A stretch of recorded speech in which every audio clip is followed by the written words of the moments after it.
Muy buenos días, amada iglesia. Nuevamente estamos aquí en este domingo 16 de mayo, pues reuniéndonos de esta manera virtual para adorar, glorificar, exaltar el nombre de nuestro Dios.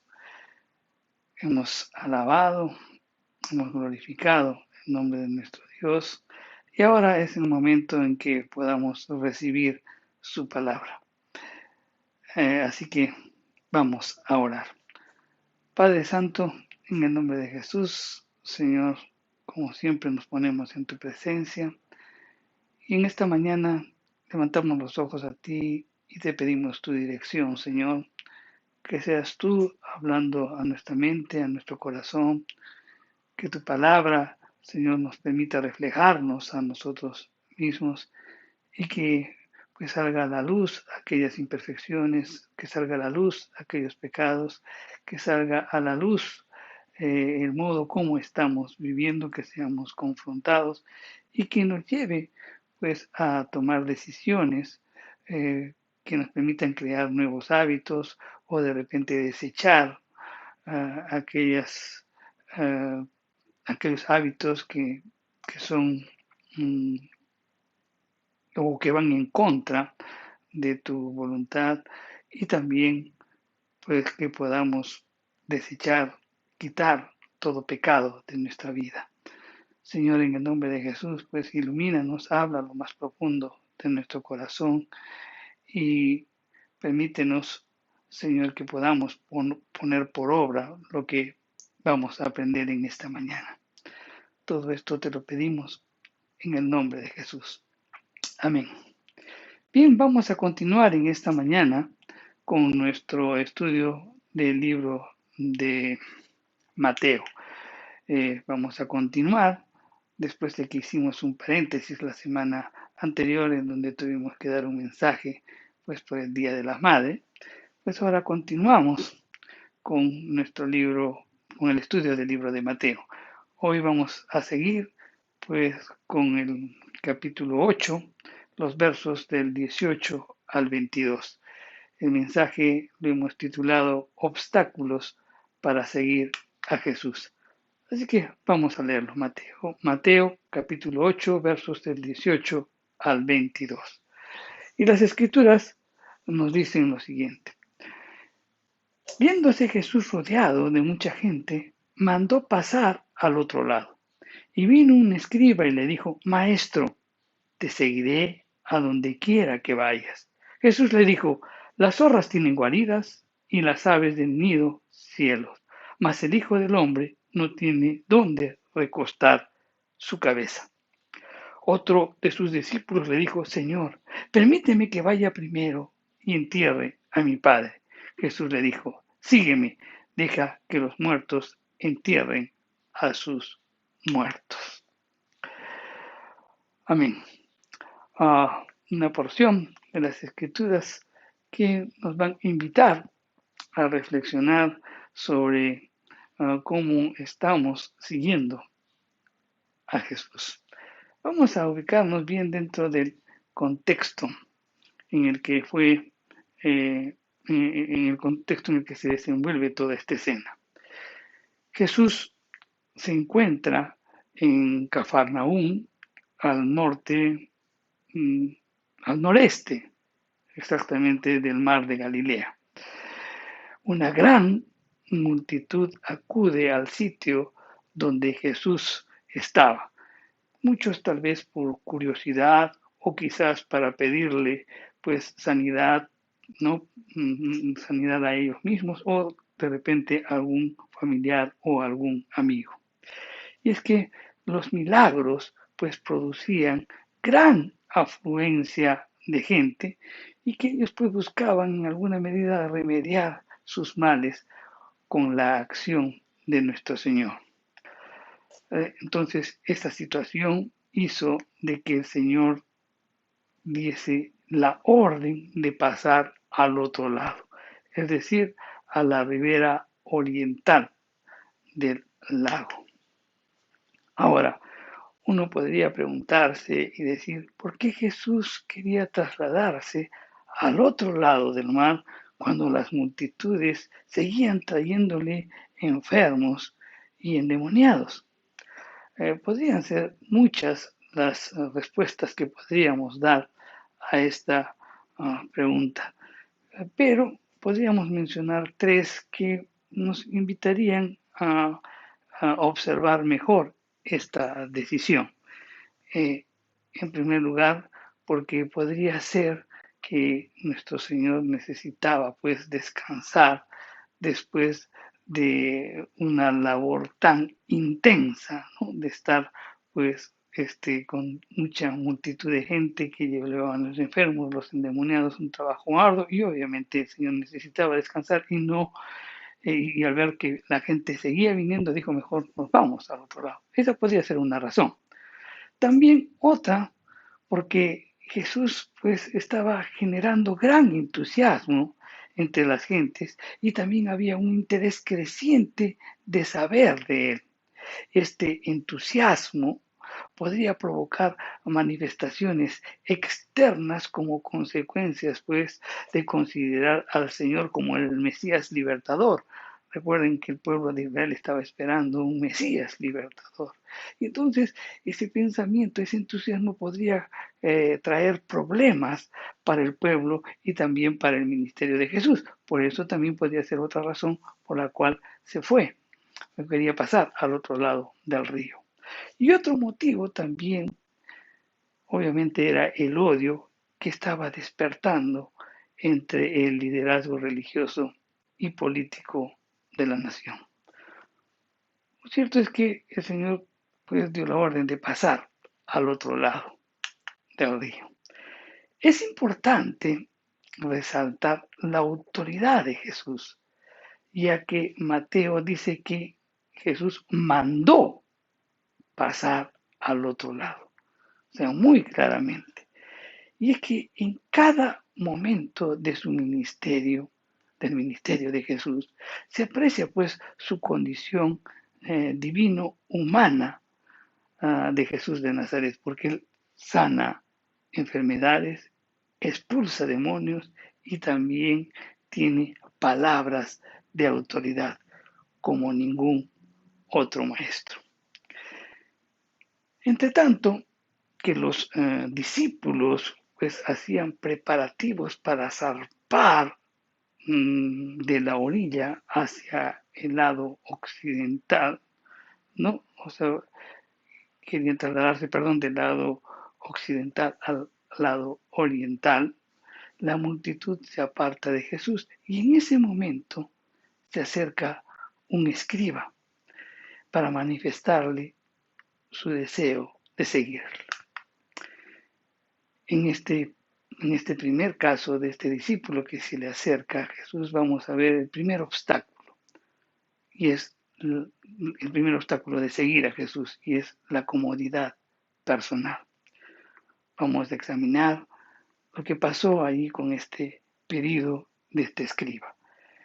Este escriba se ofrece seguir a nuestro Señor a donde quiera que vaya. Era realmente un ofrecimiento extraordinario si tenemos en cuenta la clase social a la que pertenecía este hombre y el momento también en que lo hizo. Los escribas eran pues expertos en el estudio de la ley de Moisés, en la Torá, y estaban estrechamente vinculados a los fariseos. Eran muy educados y conformaban pues la clase académica, o sea, los maestros de la sociedad judía. Los escribas, bien en el Nuevo Testamento, pues eran conocidos como los maestros de la ley. Y ellos no eran seguidores de maestros, ellos eran maestros. Y es más, eran hasta renuentes a seguir a alguien que no haya sido formado en la escuela rabínica. Estos escribas desempeñaban una triple función dentro de la vida religiosa de la nación de Israel. Sus funciones eran pues la preservación de la ley, en segundo lugar, reclutaban discípulos para instruirlos en la ley y también eran abogados o intérpretes de la ley. Funcionaban pues como administradores de la ley en el Sanedrín. El escriba, este funcionario, este maestro de la ley, ¿no? Este hombre que era reconocido pues, como una autoridad, se podría decir, entre el pueblo judío, se dirige a Jesús como maestro. Sin duda alguna, pues la multitud y el círculo íntimo de Jesús, que eran los 12 discípulos, estarían impresionados, pues, de que uno de los dirigentes judíos hablara de forma tan favorable de Jesús. Esta decisión que toma este escriba revela tres aspectos importantes que es necesario resaltar. En primer lugar, era una acción voluntaria. O sea, él fue, nadie lo animó a hacerlo. O sea, fue voluntario el acto. En segundo lugar, era una determinación incondicional. Incondicional. Prometía seguirlo a donde quiera que vaya. Y el tercer aspecto también era una decisión firme. Y esto lo podemos ver en la expresión te seguiré. Realmente un ofrecimiento digno de resaltar. A diferencia de muchas iglesias y de repente de organizaciones religiosas de hoy, que están ansiosas pues porque una persona famosa o importante haga una declaración de la fe por Cristo, Jesús sabía que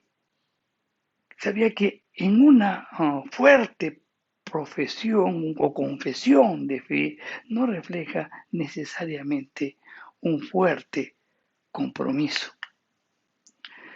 En respuesta, pues, al extraordinario ofrecimiento del escriba, también el escriba recibe, pues, una respuesta extraordinaria. No fue aceptada, pues, directamente, ni tampoco rechazada rotundamente. Nuestro Señor se limita a responder y le dice, las zorras tienen guaridas y las aves del cielo nidos, mas el Hijo del Hombre no tiene dónde recostar su cabeza. Con estas palabras, ¿qué es lo que estaba motivando Jesús? Con estas palabras, pues simplemente Jesús deseaba de que el escriba valore correctamente su decisión de seguirle. Al expresar pues los zorros, ¿no? Se estaba refiriendo a que los zorros hacen madrigueras en el suelo. En ellas se refugian, descansan y salen para sus actividades de caza. Estos animales, que son creación de Dios, habían sido provistos pues para la vida, porque sus guaridas les servían pues de habitación. Lo mismo ocurre con las aves del cielo, porque tienen sus nidos donde pues pueden guarecerse y cuidar a sus polluelos. Dios cuida de su creación y provee pues el sustento y el resguardo para cada animal. Todos ellos, ¿no? En sentido metafórico, ¿no? Son propietarios del lugar donde descansa. La afirmación de Cristo es sorprendente. El Hijo del Hombre no tiene dónde reclinar su cabeza. La expresión Hijo del Hombre aparece más de 80 veces en los evangelios y todos ellos se están refiriendo a Jesús. Y él también lo utilizó refiriéndose a sí mismo. Este término hijo del hombre implica tanto su condición humana, ¿no? La humillación y la exaltación del Hijo de Dios. Dos aspectos que están considerados en esta expresión, Hijo del Hombre. El Hijo del Hombre, pues es el nombre que se asocia plenamente con la misión terrenal de Jesucristo en toda su dimensión. Jesús, en medio de su humillación, ni siquiera tuvo pues las comodidades básicas de la vida. No tuvo un lugar propio, casa, ni propiedad, ni siquiera él tenía una tienda o una carpa. Tenía eso. Si comenzamos a observar y analizar la vida de Jesús, desde el principio de su vida, en su nacimiento, no había lugar para él en el mesón, por lo que tuvo que nacer en un pesebre. Las casas donde se hospedó en su ministerio, ninguna era suya, sino la de los de sus discípulos o de sus amigos. El vestido que llevaba puesto fue un obsequio de las mujeres. El aposento para la última cena, pues era prestado. La cruz le fue puesta por los romanos y la tumba fue cedida por un discípulo secreto. Como podemos ver, nada tenía quien era el poseedor de todo. Nada tenía aquí en la tierra quien era el poseedor de todo. Lo importante para él era la proclamación del Evangelio. Si el Señor pues vivía de ese modo, igualmente quienes querían ser sus discípulos o estaban dispuestos a seguirlos, deberían evidenciar pues un compromiso con Él y también un seguimiento fiel. No es fácil, mi querido hermano, seguir a Jesús. Y debería valorarse el costo para ello. Cuando leemos la Biblia y vemos la historia de Jesús, o leemos los evangelios y vemos el ministerio terrenal de Jesús, mientras vemos su historia, pues podemos contemplar lo siguiente. Vemos que, por ejemplo, Judea lo rechaza. Y eso está en Juan 5:18. ¿Cuándo lo rechaza? Cuando él comienza a hacer milagros el día sábado. No, lo rechaza. Después, Galilea también lo expulsa, el lugar donde él nació. Él lo expulsa cuando él dijo que él era el pan de vida, ¿no? Y lo expulsan de ahí. Seguimos viendo la historia de Jesús y vemos que en Gadara, donde él pues libera a un endemoniado, el endemoniado gadareno, pues todo el distrito le ruega que se vaya, que deje ese lugar. Eso está en Mateo 8:34. Samaria también le niega su hospedaje. Cuando él quiere ir a Jerusalén tenía que pasar por Samaria y le niegan su hospedaje. E incluso los discípulos dicen, quieren que oremos para que se caiga un trueno y los destruya a ellos. O sea, Samaria le negó el hospedaje. El mundo tampoco no quería tenerlo, porque cuando estaba en el juicio le decían a Pilato, crucifícalo, crucifícalo, no lo querían tener. Y finalmente también vemos que aún el cielo lo abandona cuando está en la cruz. Dice, Padre, Dios mío, ¿por qué me has abandonado?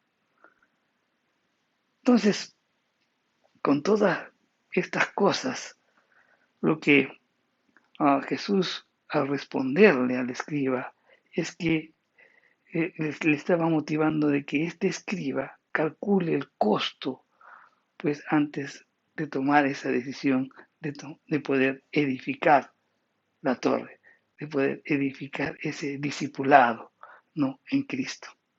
Este escriba vino a Jesús en la orilla del lago de Galilea, pero él no estuvo dispuesto a pagar ningún precio por su fe. Simplemente él quería agregar emoción a su vida, tener el prestigio de ser identificado como alguien muy cercano a un líder popular, y más aún si ese líder popular hacía señales y milagros. Y él también quería acercarse por otros propósitos, pero esos propósitos estarían centrados en sí mismo. Jesús sabía eso, y es por eso que le responde. Cuando nosotros vemos de repente en la televisión, cuando un atleta le entregan la medalla de oro, pues nos alegra muchísimo, nos emociona, pero deberíamos pensar todo lo que implica pues haber alcanzado pues ese reconocimiento o ese premio, pues implica preparación, implica esfuerzo, implica dedicación, implica disciplina y muchas otras cosas más para poder alcanzar ese premio. Es igual cuando de repente vemos a un gerente en una empresa, pues vemos también que para alcanzar ello, pues tuvo que tener preparación, tuvo que tener experiencia, tuvo que tener disciplina, tuvo que estudiar, tantas cosas, ¿verdad? No es de la noche a la mañana. Hoy nuestros jóvenes quieren ocupar muchos puestos rápidos sin pagar el precio. Y eso es lo que pasa también dentro de la vida cristiana. Muchos que quieren, por ejemplo, tomar la decisión muy apresurada por Cristo, pero no consideran el precio que hay que pagar. No hay emoción, no hay emoción como el gozo de conocer y seguir a Jesús. Pero no es una emoción que el mundo pueda entender o apreciar. Jesucristo brinda una paz para aquellos que le pertenecen, pero su paz no es el tipo de paz que el mundo ofrece o busca. En Juan 14:27, muy claramente Jesús lo dice, la paz os dejo, mi paz os doy. Yo no os la doy como el mundo la da. No se turbe vuestro corazón, ni tenga miedo. El gozo y la paz de Cristo vienen por el camino de las burlas, del sufrimiento y la cruz, el cual sus discípulos deben aceptar cuando le siguen. En Mateo 16:24 dijo, entonces Jesús dijo a sus discípulos, si alguno quiere venir en pos de mí, niéguese a sí mismo, tome su cruz y siga. Entonces, ¿qué podemos rescatar o qué podemos afirmar en este primer caso? La vida cristiana, mi querido hermano, no es añadir a Jesús a nuestra propia manera de vivir, sino es renunciar a la manera personal de vivir por la de Él y estar dispuesto a pagar cualquier precio que pueda requerirse. Eso implica la vida cristiana. Vamos a ver el segundo obstáculo para seguir a Jesús, y son las riquezas. Mateo, en esta porción de las escrituras que hemos leído, indica que otro discípulo se identificó extraordinariamente pues con Jesús y tuvo un diálogo, y este diálogo parece haber sido pues una petición razonable que le hace a Jesús y le dice, Señor, permíteme que primero que vaya primero y entierre a mi padre. Para entender esto, debemos mencionar que los judíos no practicaban, por ejemplo, el embalsamiento, sino que un cuerpo debería prepararse y rápidamente tenía que enterrarse. Creo que un buen ejemplo de esto lo podemos ver en el libro de Hechos, no con Ananías y Zafira, pues ellos fallecen inmediatamente los iban a enterrar. Así era, pues antes, ¿no? No había un proceso como el que hay ahora. El muerto debería prepararse rápidamente y lo tenían que enterrar. Adicionalmente a esto, la tradición requería que una persona hiciera luto por su padre o su madre fallecidos durante un periodo de 30 días. El acto final de devoción a los padres era ver que fueran adecuadamente enterrados.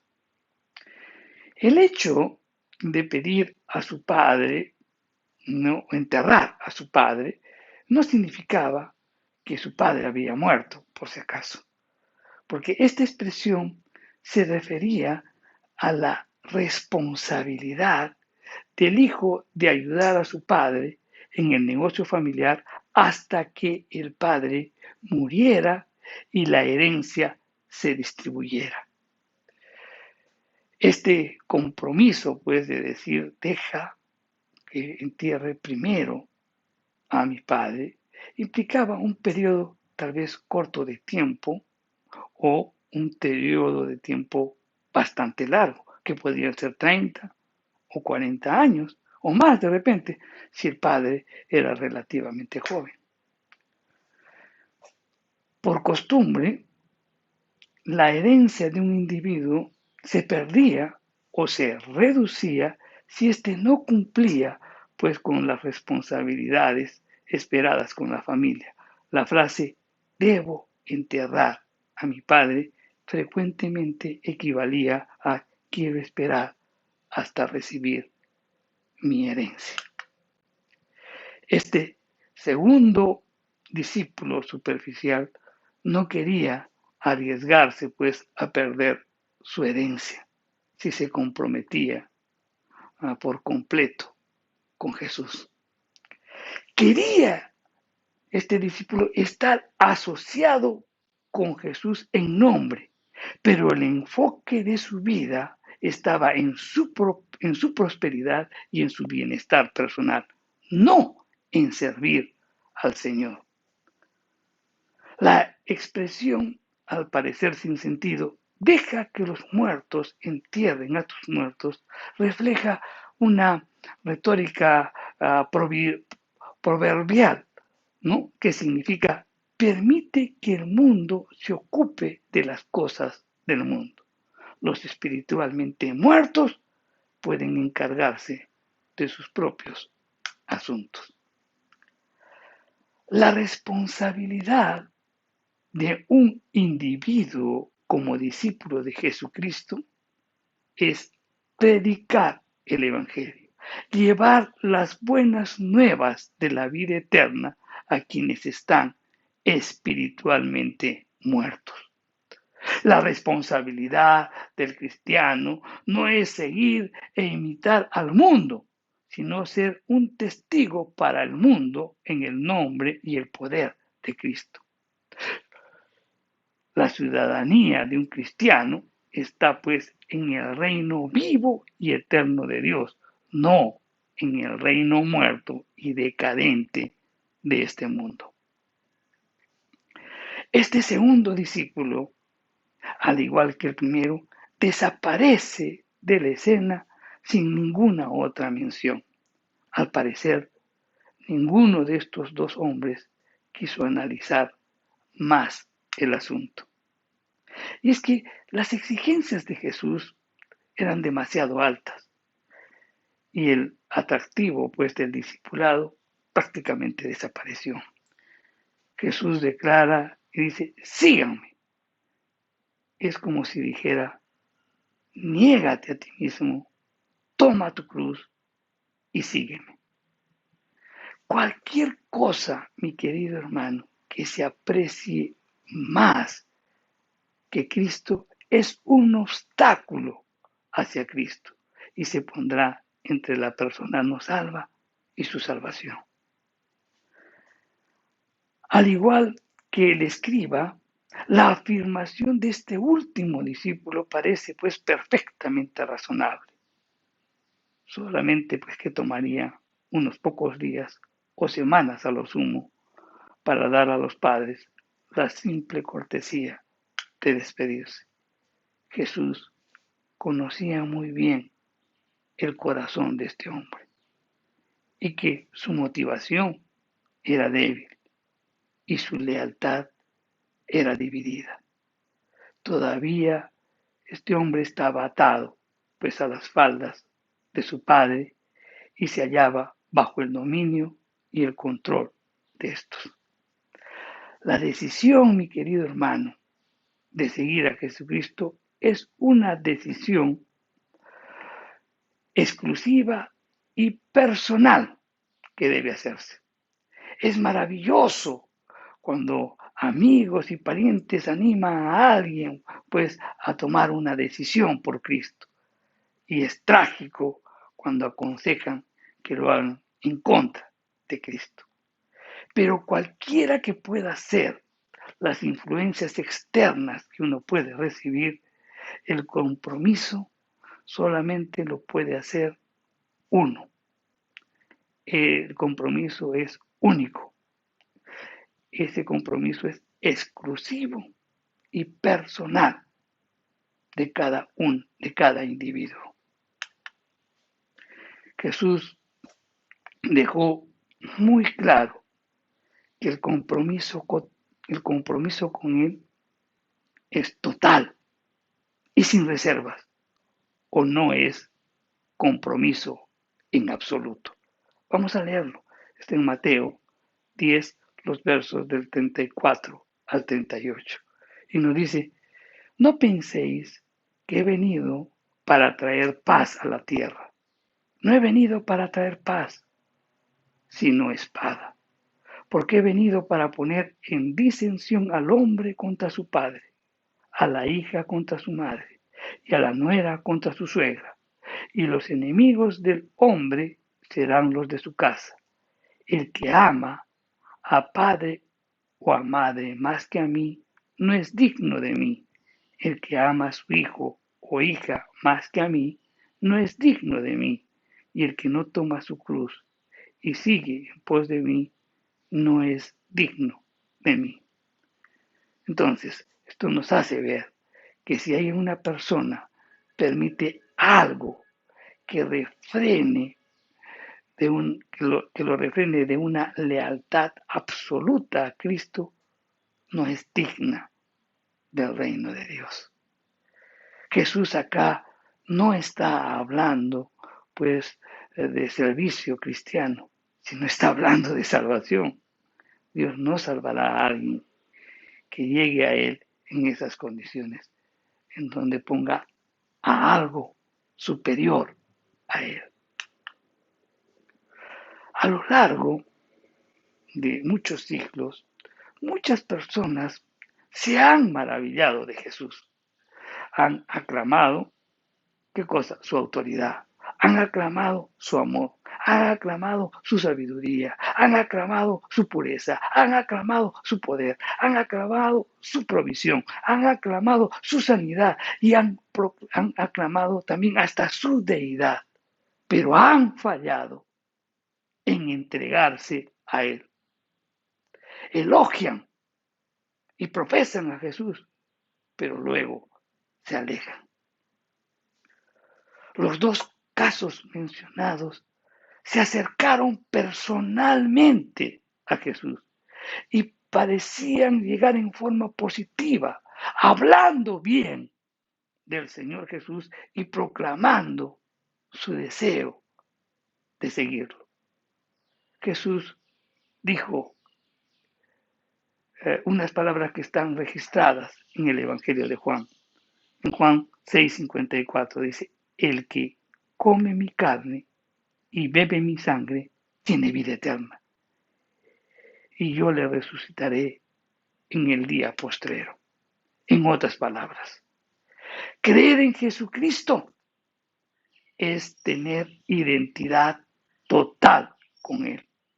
No existe tal cosa como una creencia parcial o una salvación parcial.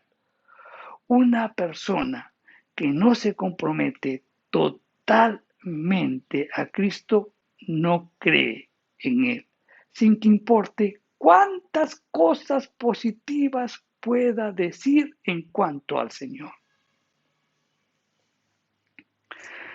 Venir a Jesucristo es llegar en sus condiciones, no en las nuestras. La persona que viene a Cristo lo hace en humildad, lo hace en mansedumbre. Es un mendigo necesitado en espíritu que tiene hambre y sed de justicia de Dios. Es aquel que llora por misericordia y está dispuesto a ser odiado, vilipendiado y perseguido por causa del Señor. Si Jesús, mi querido hermano, no es el Señor de tu vida, no importa cuánta lealtad le profeses y no serás un auténtico discípulo de Él.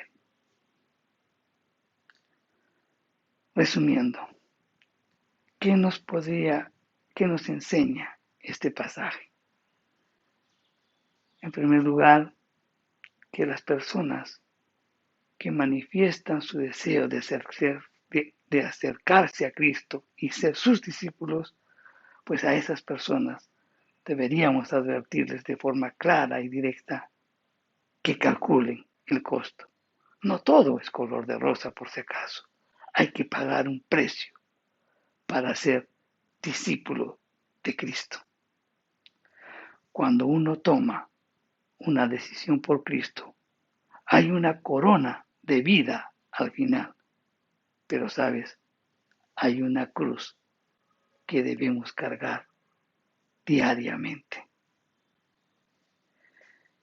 Y por último, este pasaje también nos enseña que nada debe ser más importante que Cristo, porque si hay algo, eso será un obstáculo entre Él y el que quiere ser el discípulo del Señor. Vamos a orar. Padre Santo, te damos gracias por tu palabra. Gracias, Señor, porque hoy podemos ver que para ser tu discípulo, Señor, hay que pagar un precio. No se trata solo de expresarlo en simples palabras. Señor, que el tomar una decisión por ti, Señor, implica muchas cosas. Mantenernos firmes en lo que creemos y sobre todo también, Señor, renunciar a muchas cosas. Tú tienes que ser lo primero en nuestra vida. Señor, muchas veces hemos querido añadirte a nuestro estilo de vida. Perdónanos por ello. Señor, nosotros debemos renunciar a nuestro estilo de vida y sujetarnos a tus normas. Hoy tú has hablado eso a nuestro corazón y eso ha quedado grabado en lo más profundo de nuestro ser.